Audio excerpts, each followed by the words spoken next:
route. Something, I repeat, has happened in the motorcade route. Who controls the past, controls the future. Who controls the present, controls the past.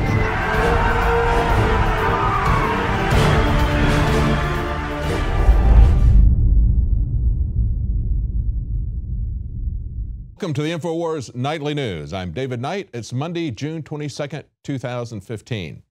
Tonight we're going to look at Greece and at Venezuela, two examples of what we can expect from a financial collapse. And of course, the ultimate bailout of the banks is war. Alex Jones is going to tell us how the financial community is pushing for that war as we escalate things in the Ukraine, pushing towards a conflict between the U.S. and Russia. But first, let's take a look at Greece. Greece's day of destiny turns to farce with a phantom Eurozone summit. Now, this is the take from The Guardian. They point out that Monday's hotly awaited emergency gathering of Eurozone leaders really had nothing to decide, no real agenda to discuss, because the finance ministers had not agreed to anything. So essentially, you've got all the leaders of the various European countries there, but their minions, they say, will have to negotiate hard and come back later in the week. Nevertheless, the BBC is a little bit more optimistic about it. Where does their optimism come from? Well, they're saying that looks like they're going to impose new taxes on businesses and the wealthy. Hey, that looks great, doesn't it? Let's understand that what's behind all of this is bankers who are putting profits before people. The question before everyone at this point is, are they going to enact currency controls like they did in Cyprus, take money out of people's accounts? Are they going to confiscate pensions? Are they going to confiscate savings? Are they going to raise taxes, as they pointed out here in the BBC article? Are they going to cut services? What will we do to make sure that the bankers don't lose any money? Because that's the fundamental thing we have to be concerned about, not what the people want, but what the bankers want. It was just last Wednesday that we reported at Infowars that the Greeks refused to pay the debt, declaring it illegal, illegitimate, and odious. This is an article from Kurt Nimmo. He pointed out that there was a Greek committee formed to look at the issue, and this is what they had to say at the time. They said, all the evidence we present in this report shows that Greece not only does not have the ability to pay this debt, but also should not pay this debt first and foremost because the debt emerging from the Troika's arrangements is a direct infringement on the fundamental human rights of the residents of Greece. Therefore, we came to this conclusion that Greece should not pay this debt because it is illegal, illegitimate, and odious. They don't just mean that, hey, this stinks. No, odious is a very specific legal term. They use that same term to dismiss the debts that Saddam Hussein had incurred in Iraq, saying that he had had gone into debt very heavily to bankers to create an army, to create wars. It was something that was done for his own personal gain, etc. Because of all this, they just declared the debt odious and said, this is not something we're going to put on subsequent regimes. We're not going to put it on the people of Iraq. It's been done many times. So odious is a very specific legal term. And of course, many economists have been telling the people of Greece that they needed to do precisely this. It's not clear at this point whether they are going to repudiate the debt or whether they are going to do a deal with the central bankers. It is now looking more like they're going to do a deal with the central bankers. And of course, part of what happened last week was more than 4 billion euros were taken out of Greek banks by people who were afraid that the money was going to be locked up and perhaps confiscated out of those banks. So that created a liquidity problem for the Greek banks. To address that liquidity issue, they came up with the emergency liquidity agreement, and that would give them 1.8 billion euros. So not quite half of what was taken out by people who were worried that they were going to have that confiscated. There's an article on Infowars.com today, Collapse Part 1, Greece, because Greece is the beginning of a financial collapse, one way or the other, a collapse into a servitude of indebtedness that we've not seen before, or perhaps an economic collapse that starts to spread, starts to collapse the European Union or the euro. This is what Charles Hugh Smith said. He said in many different articles, he said over the years, he has talked about what Greece should do. And listen to some of these titles because I think they're pretty much self-explanatory. Going back to June of 2011, he wrote an article, Greece, please do the right thing, default now. Then in February 2012, he says, when debt is more important than people, the system is evil. In 2015, January, he said, Greece at the crossroads, the oligarchs blew it. And then February 19th, 2015, Greece and the endgame of the neo-colonial model of exploitation. I think that's a great way to phrase this. And he goes on to point out in the article, he says, Europe's financial aristocracy has an unsolvable dilemma. If they write off defaulted debt, they also write off assets and income streams because every debt is somebody else's asset, somebody else's income stream. When all those phantom assets are recognized as worthless, collateral will vanish and the system will implode. The peripheral nations of the EU are effectively neo-colonial debtors of the core nations, nations like Germany, for example, and the UK. And the taxpayers of the core nations are now feudal serfs whose labor is devoted to making good on any loans to the periphery that go bad. This is essentially what we've seen happening from the people that make up the Troika. Of course, the Troika is the IMF. We've seen this type of manipulation from the World Bank under Robert McNamara. I pointed that out last week, where they would try to turn developing nations into rent seekers, not loaning them money so they could build their infrastructure so that they could create wealth, but making them dependent, encouraging them to have a welfare state, and then borrowing money to pay for that welfare state that they were unable to pay for. That is precisely what we're seeing now. The bankers are pushing this to a head. They're doing it partly with open borders, and we can see how this is playing out in Europe as well as how it's playing out in America. We know we have open borders in both places. Look at this article from NPR where they turn this into a virtue, essentially. They say on a Greek island, vacationers are lending a hand to migrants. Now, these are people who are coming in. They say 48,000 migrants have landed on Greek shores just so far this year. And of course, we're only halfway through the year. But what's happening is we have people like this 60-year-old Briton who's been living in Greece for quite some time. He'd never seen this before, but about 4 months ago, he started noticing small rubber boats that were loaded with people that were crossing the narrow slip of sea, they say, separating Greece and the European Union from Turkey.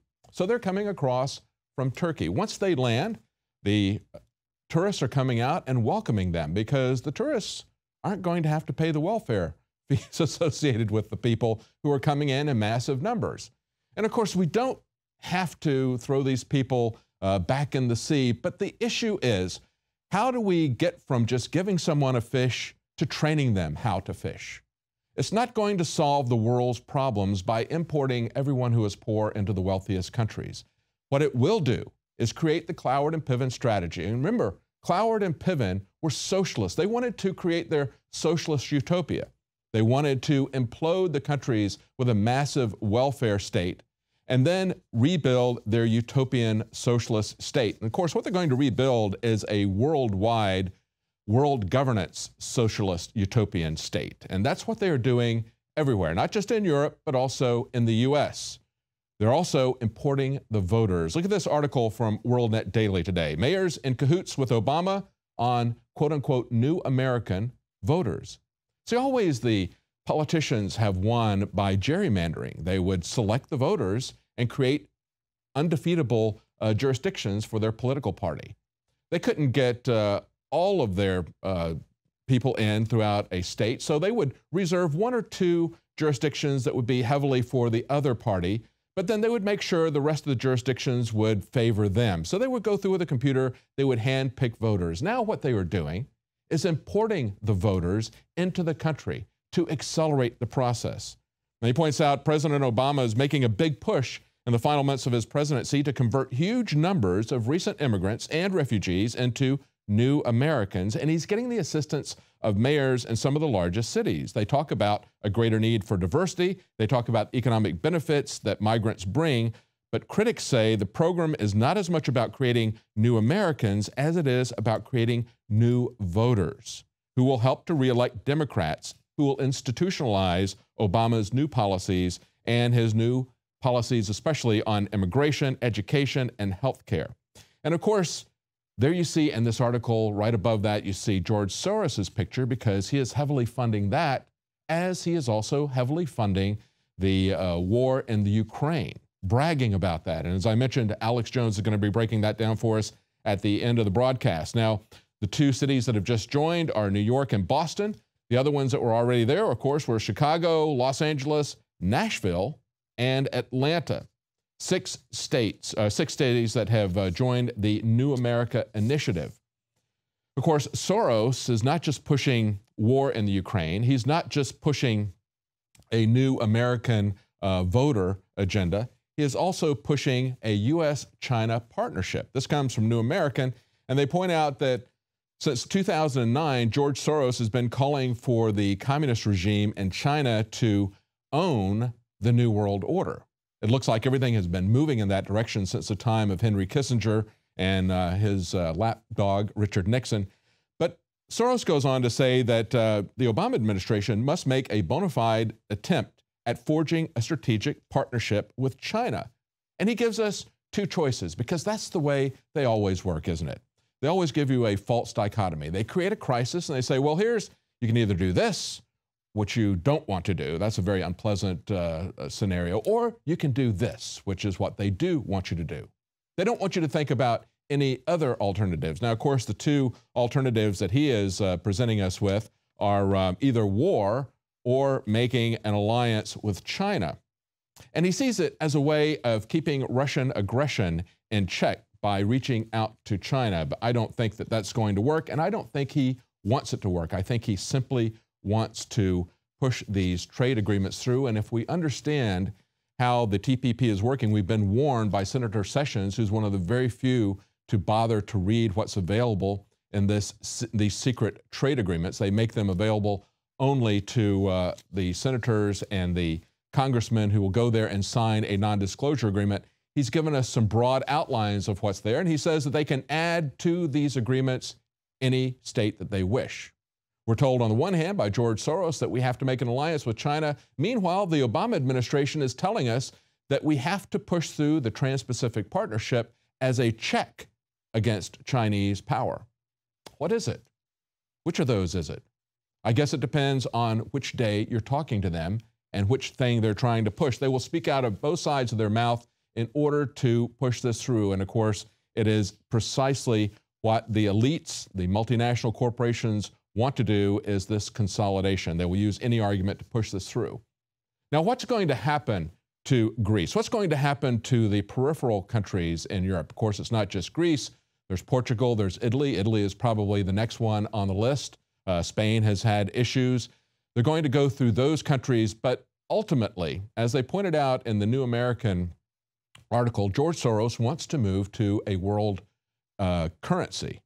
He said that John Maynard Keynes, the economist who gave us Keynesian economics, had tried to push for a world currency at Bretton Woods, but he was pushed back by the American government, who made the U.S. fiat dollar the world currency. Once that changes, once we are allied through the Trans-Pacific Partnership, through the Transatlantic Partnership, things are going to change very much for American people. And we can see how this is going to work out in Venezuela, of all places. This is a place that had a communist revolution. You would think that they would be working for the people. But they've had a financial collapse there, due in part to the decrease in the price of oil, but that's not what is fundamentally creating the hardship for them. What is fundamentally creating the hardship for them is this dedication to making the bankers whole. Look at this article that came out today in Bloomberg. Why the iPhone 6 costs $47,000 in Venezuela. How about that? $47,000 for an iPhone. Of course, it was back in April that we saw that hotels were asking guests to bring their own toilet paper, their own soap, their own coffee, sugar, and milk because they could not get any supplies. We saw the Venezuela stores were using fingerprints. The biggest stores are using fingerprint machines to make sure that people didn't come back too often and hoard supplies because everything was so scarce. That is the regime that they have created, along with currency control. So they're not only controlling currency, they are also creating shortages. We saw a year ago, back in June of 2014, the article from Bloomberg talking about how Venezuela was sacrificing drinking water to pay bondholders. They were bragging about that, talking about what a good investment communist Venezuela was. And of course, we know, if we know our history, we know that it was bankers who sent Lenin with $10 million into Russia to start the Russian Revolution. They have been on both sides of this. They will use any technique, any ideology. They are agnostic as far as politics goes. They have one agenda and one agenda only. They want to own everything. They want to control everything. Look at how they controlled Venezuela, of course. They say that, and this was a year ago, at that point, Venezuela had paid $2.8 billion in interest to overseas creditors. They said by the end of last year, it was going to go up to $10 billion. They said by putting off local companies responsible for supplying everything from diapers to cancer medication, Maduro, that is the leader of Venezuela, can preserve access to debt markets. He can protect oil shipments that would be vulnerable to bondholder seizure. And then they say this. They say the government's priority is to pay the sovereign debt. That's an analyst at Barclays. And then they talk about how they have made, over the years, from Hugo Chavez, over his 14-year tenure, they made a 692% return on investment. And what do the people of Venezuela get from this guy who said that he was for the people, this communist leader? He was for the bankers. The bankers got nearly a 700% return on investment. These people don't even have drinking water. They have no supplies. And the few people who do have money, I guess a few of the people inside the government can try to pay $47,000 for an iPhone. This is what is ahead if we don't say no to the bankers. Stay with us. We're going to be right back with some special reports.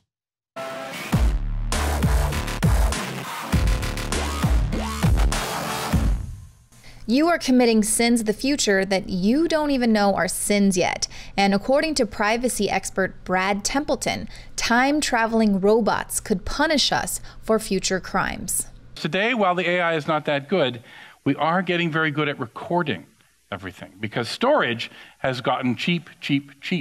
And so we are recording all that stuff that goes through Facebook, all the stuff that goes through networks, all the movements of your cell phones that I told you about, all the video from those surveillance cameras that you pass by today, and ATM machines and stores and so on, and here on a military basis. That's all being recorded, and in the future they'll be able to analyze that data. Now, these are not Terminator-style robots that are going to come from the future and kill us, but they're simple AI bots that are already in existence. They'll be a little bit more sophisticated, and they'll be able to comb through all of that digital data and be exploited by technologically sophisticated dictatorships. Online speech, for example, it's considered acceptable under today's free speech laws, but it could also be denounced as politically incorrect in the future, with the sinner subjected to retroactive fines or re-education. Just look at the way they're treating journalists and whistleblowers right now. All of that communication, all those photos, all those videos, they're all being stored in digital form indefinitely by companies like Google and Amazon. The NSA's data center in Utah can hold 1 trillion terabytes of data. This includes complete contents of private emails, cell phone calls, and Google searches, as well as all sorts of other digital pocket litter like parking receipts and travel itinerary. Supercomputers run 1,000 trillion calculations per second as part of a data mining process that seeks to identify suspects before they commit a crime or if they associate with terror suspects. So think of this NSA facility as the beginning of Minority Report. And it's interesting to note that the NSA claims to have shut down their massive data collection program with the recent expiration of the Patriot Act, but the agency has said that they're not going to be deleting any of that metadata. They're just going to hold on to it for safekeeping. They're just protecting it at the moment because they know they're going to be reauthorized at some point in the future to use it once again for data mining and combing through retroactively. We reported that the Swiss police released a pre-crime smartphone app which warns users about crimes before they are committed, and it's based on criminal prediction software. Numerous police departments in the U.S. are also using similar technology, such as the HunchLab prediction software. HunchLab allows officers to best forecast when and where crimes are likely to emerge using years' worth of past crime data. This type of predictive programming software is just going to become more prevalent the smarter it becomes. And artificial intelligence like Siri and even the Google search bar become more intelligent the more that we interact with it. So they benefit from combing through troves of online data, everything that we are sharing with the internet, searching on the internet, uploading and typing into the internet. It's being stored and collected, and that is the real reason for all of this data storage. And of course, it brings us right back around again to the end game of mastering the human domain. The human domain encompasses the totality of the physical, cultural, and social environments that influence human behavior, explained Admiral McRaven. Success in this domain won't be achieved by traditional ground, naval, or air forces. Instead, success in the human domain will depend upon understanding the human terrain and establishing trust with those individuals who occupy that space. McRaven continued by saying, building understanding of the human domain requires boots on the ground, feeding information into the network. A living active map where human beings are movable real-time landmarks and everyone's personal thoughts, feelings, medical information, belief systems, history, basically every shred of information about the individuals in any region on that map will make up the terrain. During his famous farewell address, Eisenhower warned the American people of an imminent and internal threat, a scientific elite. We must also be alert to the equal and opposite danger that public policy could itself become the captive of a scientific, technological elite. A tech startup, Recorded Future, that uses a system of filtering through and classifying open source data, demonstrated their predictive analytics capability during the 2012 GeoInt conference. Trajectory magazine reports, the concept is to find people who are talking about the future. Vice President for Recorded Future, Matt Kodima, says, we can basically roll back the clock. We know that this particular did happen in this time at this place. Now let's go back a week before that and look at the publications. Who was predicting that accurately? Who wasn't? Add this layer of predictive analytics on top of the other human domain analytic, and you begin to get an idea of the scope and range of the overarching, inescapable control grid these scientific controllers are constructing.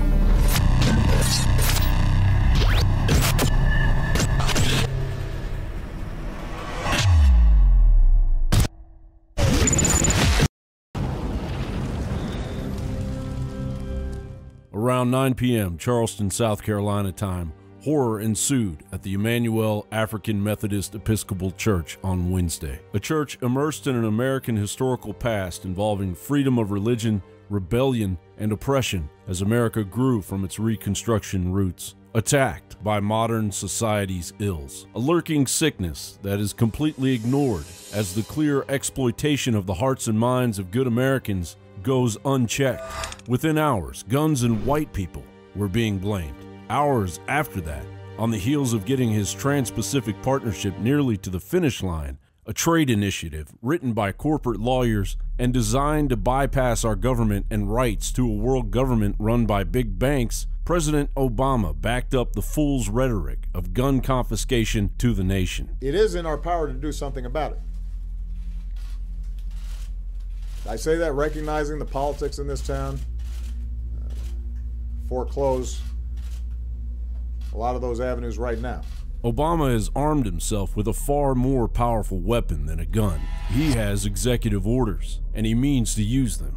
Regardless of the fact that gun violence has dropped by 49% in the past 20 years, 56% of Americans believe gun crime is worse today than it was 20 years ago. Well, who can blame them? From 2007 to 2013, there were 16.4 average mass shootings per year, as opposed to 6.4 shootings annually from 2000 to 2006. According to FBI crime statistics, there were 1,043 casualties and wounded Americans as a result of these attacks from the year 2000 to 2013. Well, maybe President Obama is right then. No, he's wrong. The facts are right. Facts that blatantly show he is ignoring major factors contributing to the increase. There are key players to blame at work here. the pharmaceutical companies being public enemy number one. Psychiatric drugs have contributed to nearly every mass shooting incident in the last 20 years. But you won't find Obama blaming them. They gave him $20 million just for his 2008 campaign alone. The other culprit is gun-free zones. 92% of mass shootings since 2009 occurred in gun-free zones, according to the Crime Prevention Research Center, which created a study as a response to the statistically misleading Everytown for Gun Safety study. Blaming all white people, which angers all ethnicities that aren't subjected to the mental illness that is racism, is the other go-to dig used by the liberal media agenda. Salon's blood-boiling disinformation article, Charleston Church Massacre, the violence white America must answer for, could be the most racist piece of garbage I've read in recent memory, insinuating it is the fault of the right-wing media, claiming white men and white families are violent, and saying all white America is violent. I can't help but challenge the author, Chauncey DeVega, to a debate. Just go look at the data, Chauncey. Black folks are killing black folks, and white folks are killing white folks. But when it comes to black on white, and vice versa, blacks double the number of whites. But I digress. The U.S. government has been trying to take black folks' guns for a long time. But black folks aren't going to sit idly by and listen to the president's rhetoric. And neither is the rest of America. As Obama's border amnesty unleashes more criminals onto American streets, criminals fleeing countries where guns are illegal. Last year, I reported how NC Fire was tabulating the full-blown crisis of child rape by illegals in North Carolina. New numbers show that there were 518 charges of child rape by illegals in North Carolina in the month of January 2015 alone. There has never been a more important time in recent history for Americans to have a gun in the house to protect themselves from what is quietly happening to American families, white, black, plaid, or otherwise. God bless the sweet and righteous fallen souls we lost Wednesday night. May the truth behind their deaths not be in vain. United we stand, divided we fall. John Bound for Infowars.com.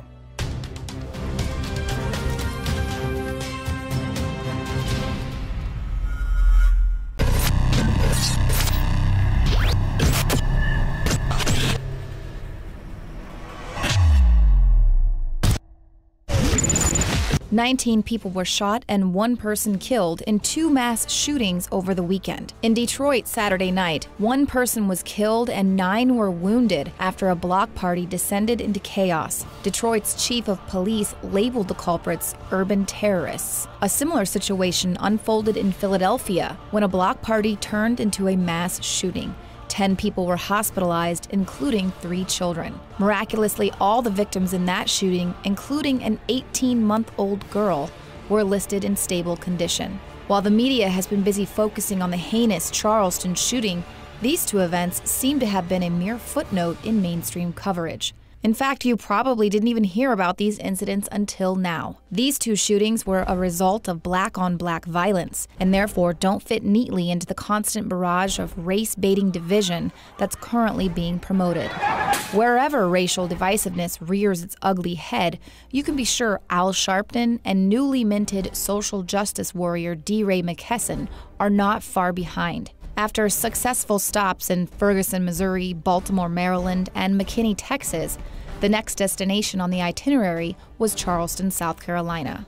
Black Lives Matter protesters descended on the city this weekend and set about vandalizing a historical monument to get their point across. But according to the reaction on social media, Charleston is pushing back against the race baiters in their city by trending the hashtag #GoHomeDray.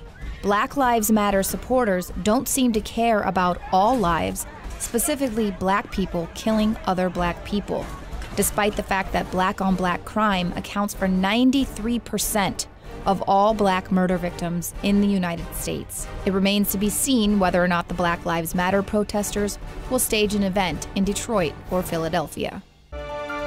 Joining us on the phone is Michelle Roten, and she is the founder, I believe, of Nurses Against Mandatory Vaccines.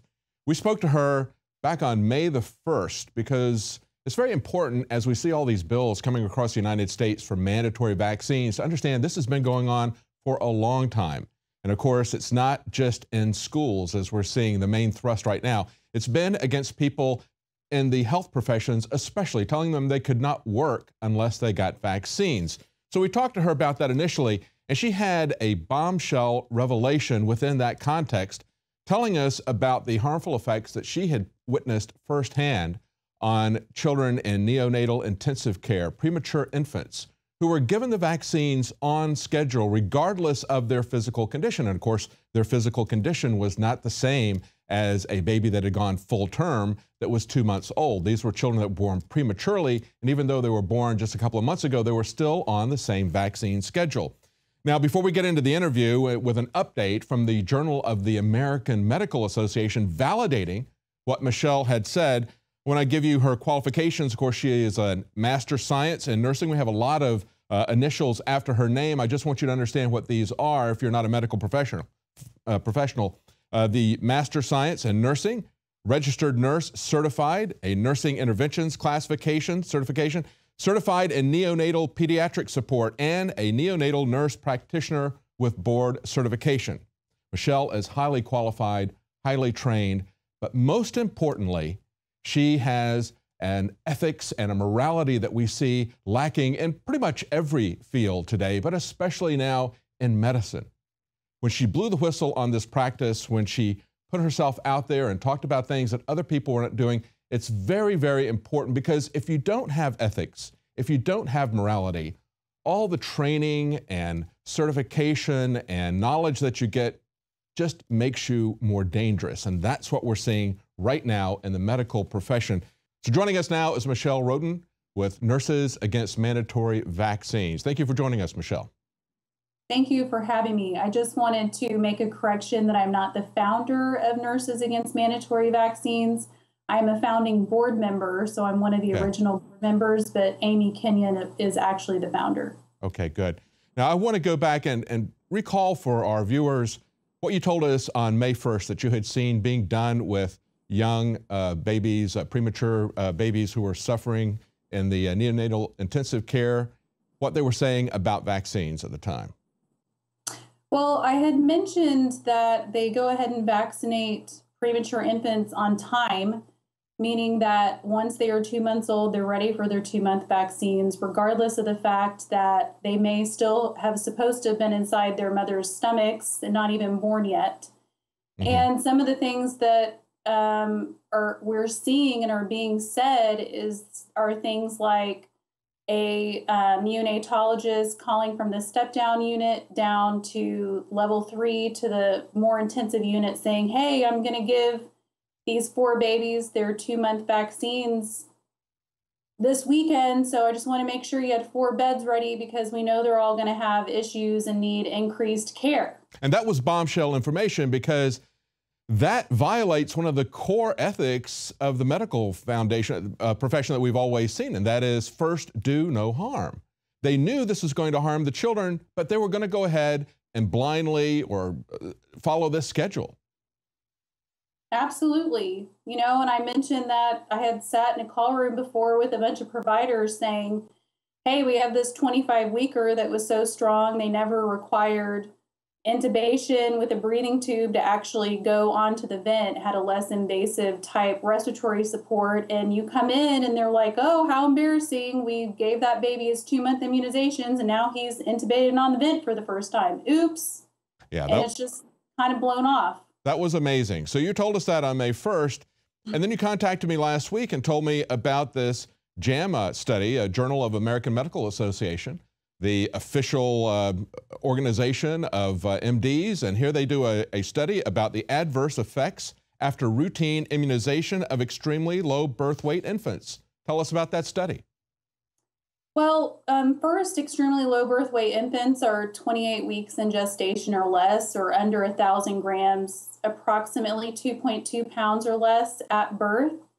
And you had a group of physicians and a practitioner that went into a database of a large neonatology corporation with almost 14,000 infants looked at. And what the results said were that they were looking at the pre-immunization period versus the post-immunization period, and their sepsis workups went up 3.7 times in the post-immunization period. And sepsis means a blood infection. And so there's multiple labs drawn, blood cultures, urine cultures. They go ahead, they start those babies on antibiotics right away while they wait for results. So it's not a benign thing. Yeah, it's life-threatening, isn't it?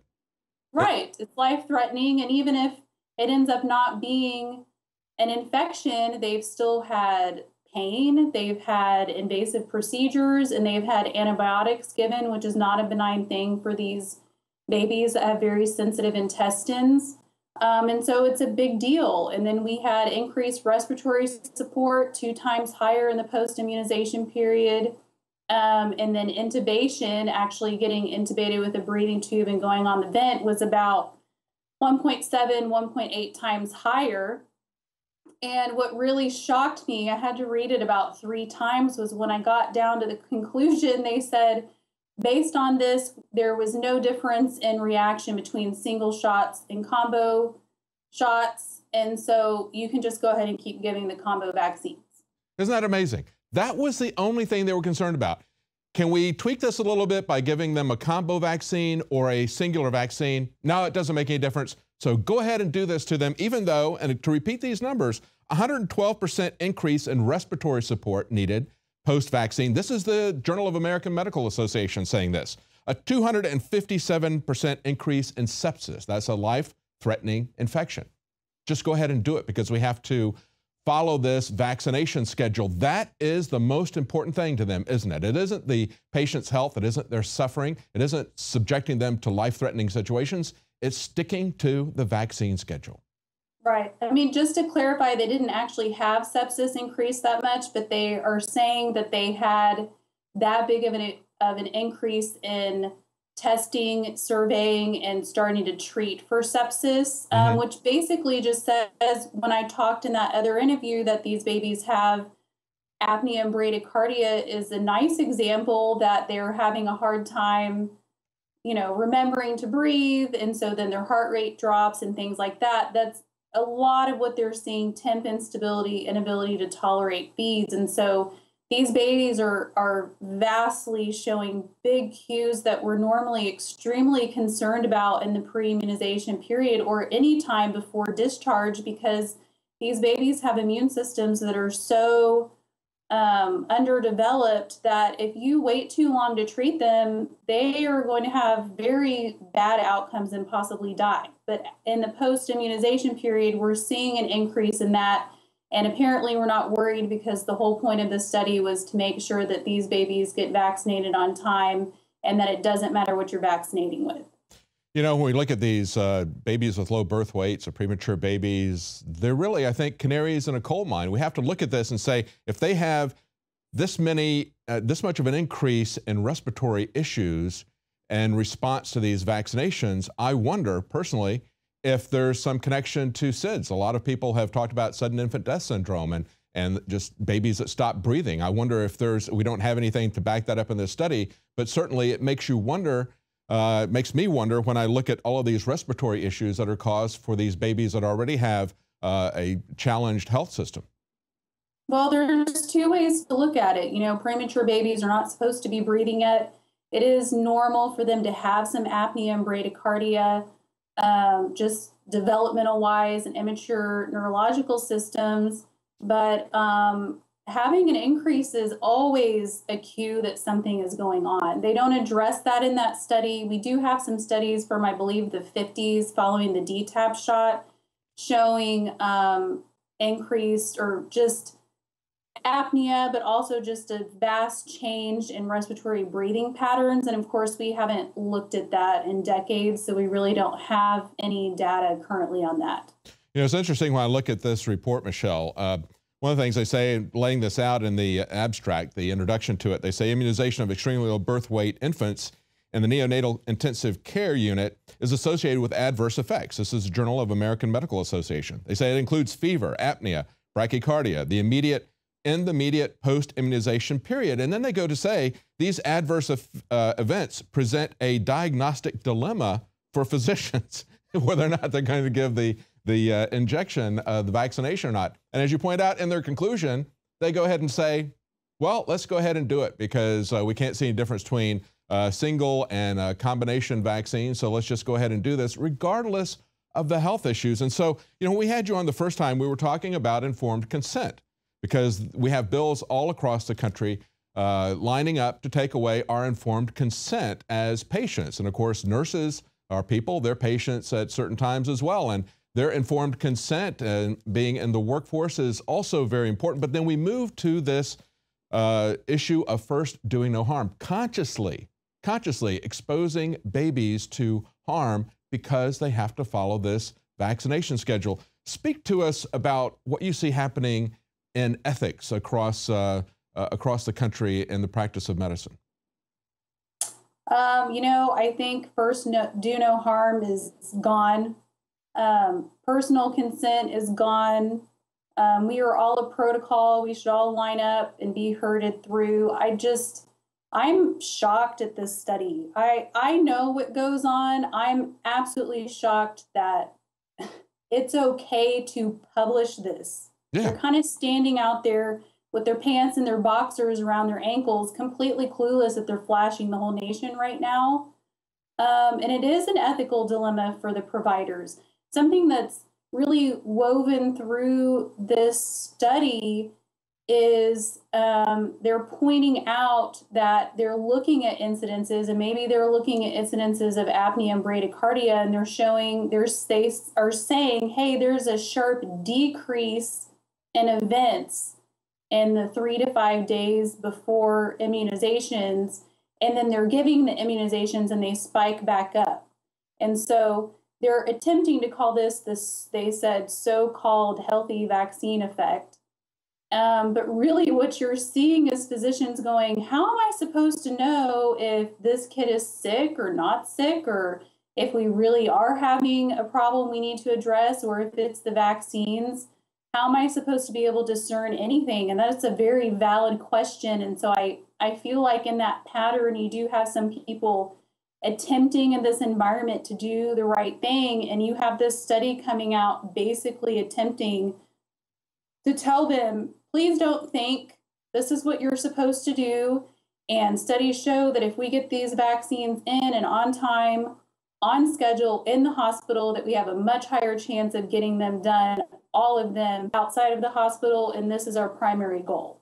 The goal is not what is best for the patient. And I think that's the big problem that we're having in the country right now. Exactly. The goal is not what's best for the patient. And when they produce a study like this, showing these increased incidences of various things, it seems to me, if I was a parent and my child suffered from this or died from this, I would want to sue them for this. It's almost like putting out their liability for everyone to see. And yet, the reason they can do this, Michelle, is because when it comes to vaccines, they have no liability, do they? They have the vaccine court. If it were anything else, if they said, if we give babies these antibiotics, we see that there's a 250% increase in this particular problem, 112% increase in that particular problem, they would be sued, but they can't be sued with the vaccines.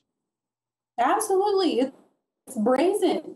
Yeah. That you can put numbers out like this and think nothing of it. I mean, I'm furious. I have questions. There are holes of data missing in this study. You talked about deaths. They mentioned that they're looking in the pre and post immunization period 3 days before and 3 days after the shot.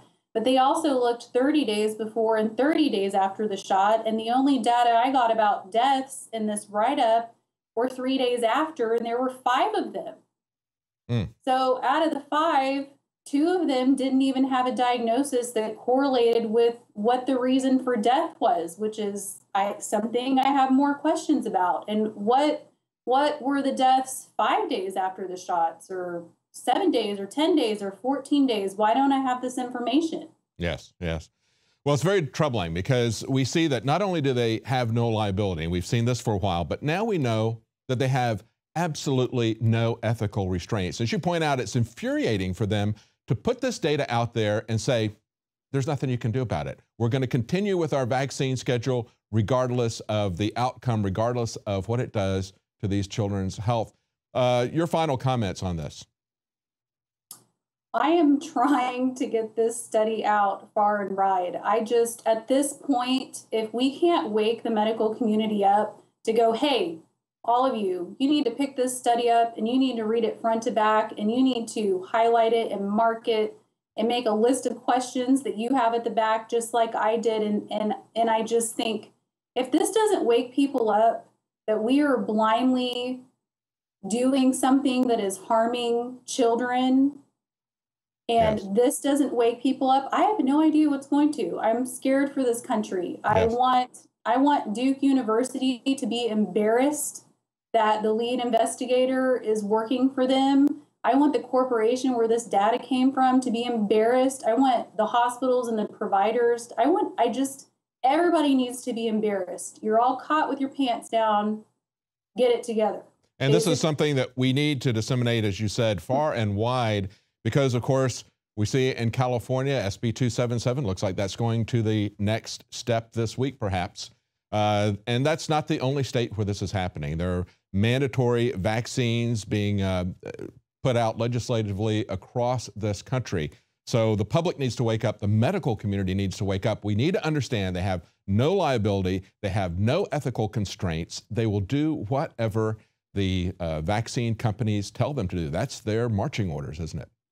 It is. And we also have a federal bill that's been filed out of Florida. This has never been a federal bill or federal issue before.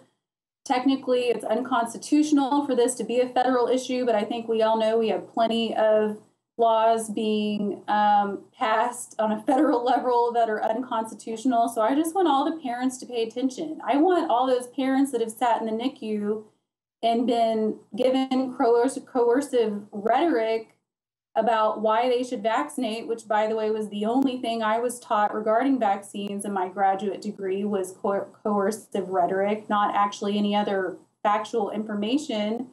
But I want them to see this study and say, hey, that was me, and yep, my kid did that. Or if you're sitting in the NICU and your kid's ready for vaccination, that you have proof.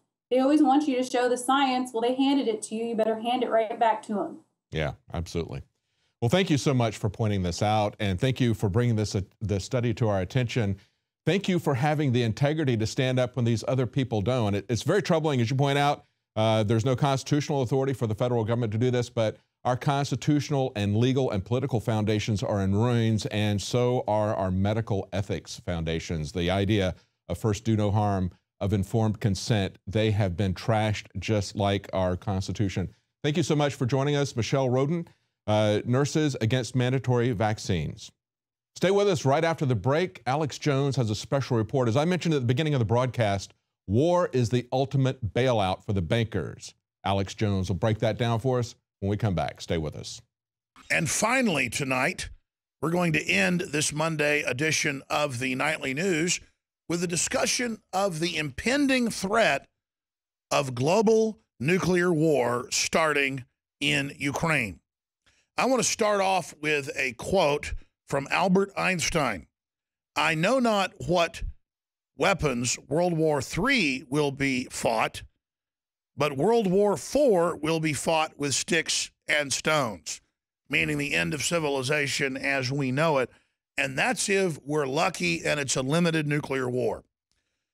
The Atomic Energy Agency estimates that currently known stockpiles of nuclear weapons, if they were deployed, could destroy the planet, all life on the surface, bare minimum, more than 20 times.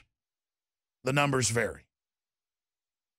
But it is just mind-blowing to even imagine that our governments would be engaging in political and geopolitical activities that have taken us to a point that even most mainline analysts say is much more dangerous than the Cuban Missile Crisis in the early 1960s. The United States moved missiles into Turkey, so Russia moved missiles into Cuba. And clearly, if you go back to the early 1960s, the USSR was the villain compared to the United States and was being somewhat provocative, but so was the West. Now it's even more cut and dry. That the West, via George Soros, who told Fareed Zakaria on CNN a few months ago that he basically overthrew Ukraine and their elected government, he is now coming out and saying we're going to have World War III. And he came out again last week and said he's serious. He's really concerned about World War III. When he, to a great extent, is behind it. So now we have a huge escalation. We've had U.S. troops there training Ukrainian forces for the last 6 months. We've had armor and other weapons being given to them by NATO. Lithuania and others are saying they're going to take weapons from NATO and send those into Ukraine. And what we have here is sectarian war, where in the East they're Russians, in the West they're Ukrainians. Back in World War II, the country was split in two. One side was Nazi, one side was Russian. And so they're playing on those old divisions like North versus South. They're manipulating them. And this time it's not the Russians with missiles in Cuba, it's the West with missiles and weapons right on their doorstep. And then I saw these headlines this morning. NATO will establish rapid reaction force to counter perceived threat of Russian aggression.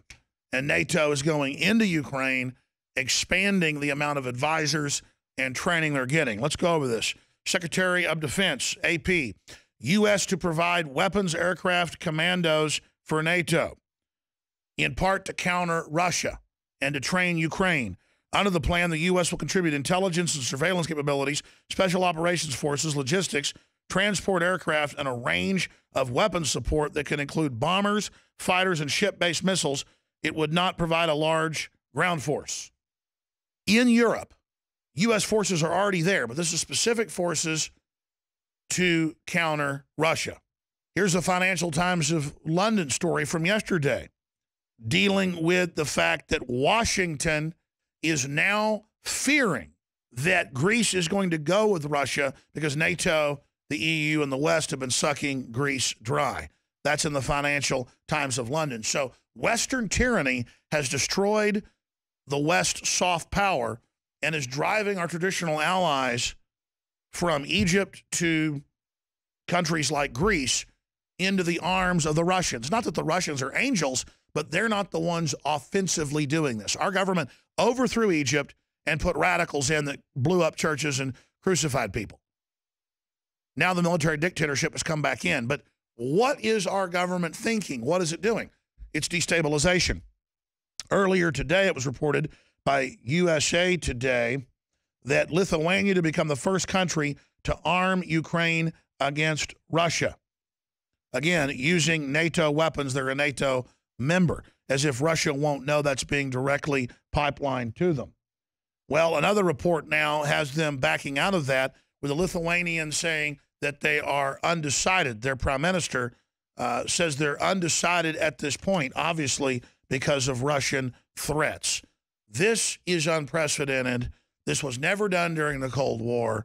It's extremely dangerous, and it fits into the world financial meltdown we see happening, with the QE4 now getting lined up, with the saber rattling with China.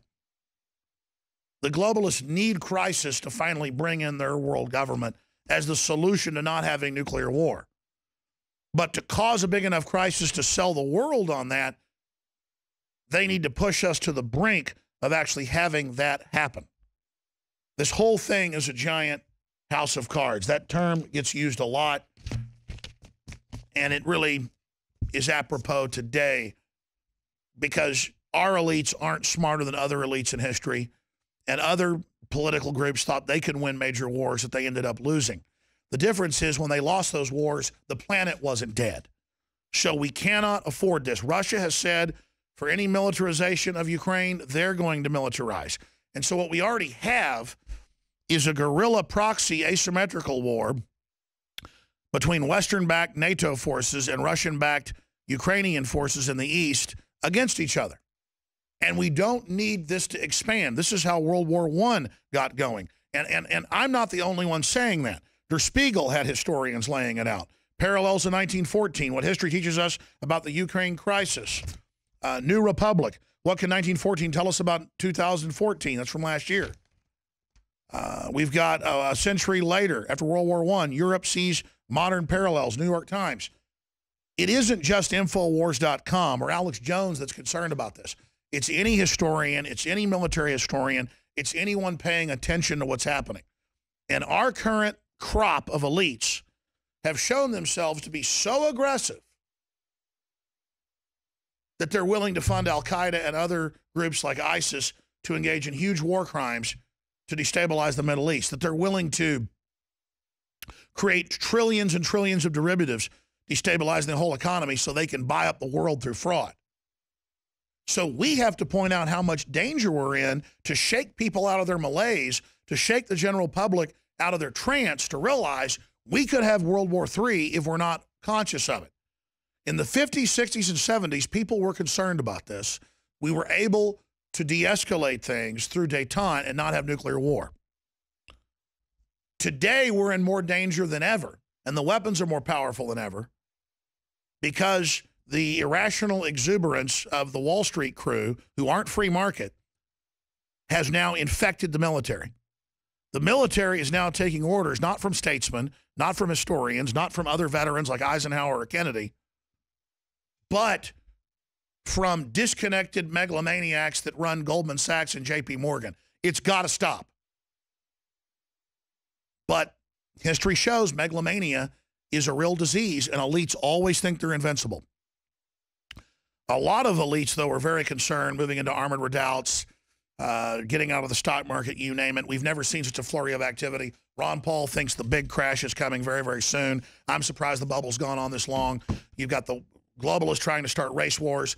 There's so many things coming together right now.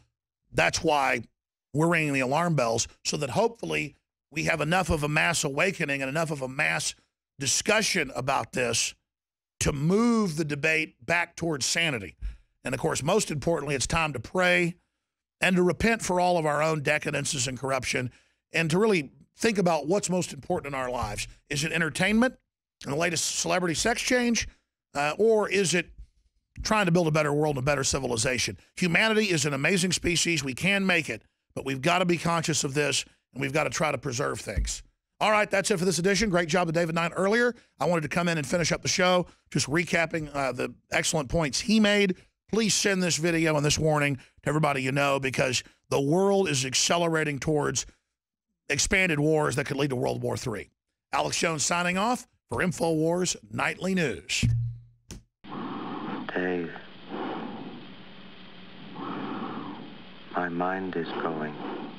I can feel it.